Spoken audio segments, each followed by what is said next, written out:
حیات عائلوی به سالی که در خود 4 فصل دارد مانند است. روزگار هر جفت از شیرینی ها و تلخی ها، از غم و شادی ها، از پستی ها و بلندی ها و از مشکلات و آسانی ها آمیخته است. مدت زن در نظر شوهر خود همچون گل بهاری و یا میوه تابستانی تر و تازه است، ولی روزگار فرا می رسد که بر این گل زیبا و این میوه خوش تیر ماه می آید و آن را خزان می سازد. با وجود این، زن همیشه چراغ خاندان، ستون استوار عائله و دل مهربان او برای شوهر و فرزندان کاشانه مهر و محبت باقی می ماند. زن مانند چراغ در دل مرد است که به فضای خانه همیشه مهر و محبت، امید و شفقت و آسوده حالی و آرامش می بخشد. زن وطن شوهر است که مرد در آن احساس آرامی، آسوده حالی و امنی را می یابد.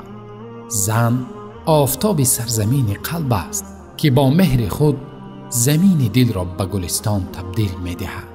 زن ماهتابی را می ماند که هنگام تاریکی های غم و اندوه روشنی می دهد و به دل شوهر تخم امید می کارد. زن ستاره است که هنگام در بحر پرتلاطم زندگی راه گم زدن شوهر را راهنمایی می کند. زن سرزمین حاصل خیز است که شوهر تخم آینده خود را در آن می کارد و شیرین ترین و زیباترین حاصل را که فرزند است از آن به دست می آورد. زن نیمه ماست که از خود ما آفریده شده است. زن به دست شوهر امانت است که می باید در حفظ آن امانتدار باشد. خداوند فرموده است: یا ایها الناس اتقوا ربکم الذی خلقکم من نفس واحدة وخلق منها زوجها وبث منهما رجالا كثيرا ونساء.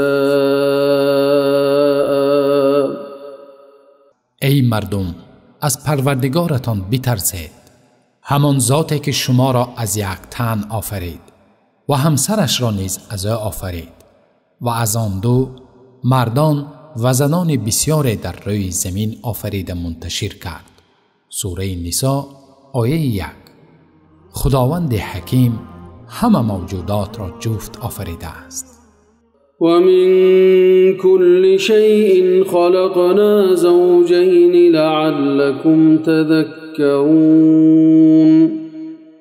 و از هر چیز جفت آفریدیم شاید شما پند گیرید. سوره زاریات آیه 49. از جمله انسان را نیز خداوند جفت آفریده است تا به همدیگر مایل باشند و در یکدیگر آرامش خود را یابند.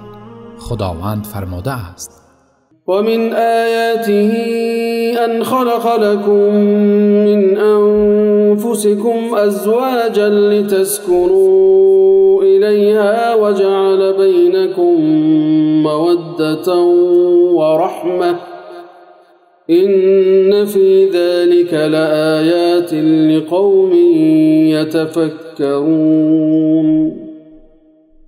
و از نشانه های قدرت او این است که همسران از جنس خودتان برای شما آفرید تا به آنها آرام گیرید و در میانتان محبت و رحمت قرار داد. بیگمان در این برای کسانی که می اندیشند نشانه های قدرت ماست. سوره روم آیه 21. خداوند حکیم برای بردوامی محبت و استواری عائله بر مرد و زن در مقابل همدیگر حقوق و عهده‌داری ها معین نموده است. مناسبت زن و شوهر این مناسبت ویژه است که حقوق و واجبات دارد. اگر آن حقوق نادیده گرفته شود به نافهمایی ها و سپس به بی‌مهری میبرد و این حالت میتواند به جدایی میان زن و شوهر بیانجامد. برای آنکه در عائله حیات خوشبختانه حکم فرما باشد و مهر و محبت پایدار باقی ماند، باید طرفین حقوق یکدیگر را دانند و رعایت کنند. از نظر اسلام اگرچه علاقه جسمی بیولوژی میان زن و شوهر از اهمیت خالی نیست، ولی پایه این مناسبت بیشتر جنبه روحی و معنوی دارد. خداوند دقت جفتها را به این مفهوم جلب نموده فرموده است: و از نشانه های قدرت او این است که همسران از جنس خودتان برای شما آفرید تا به آنها آرامش یابید و در میانتان محبت و رحمت قرار داد. بیگمان در این امر نشانه هایی است برای گروهی که می اندیشند. سوره روم آیه 21. بله، مرد بالای همسرش حقوق دارد، لیک نباید فراموش کرد که زن نیز بالای مرد حق و حقوق دارد. تنها با رعایت حقوق هر دو جانب حیات عائلوی می تواند بر دوام، پابرجا و در احاطه مهر و محبت و شفقت و انس باقی بماند.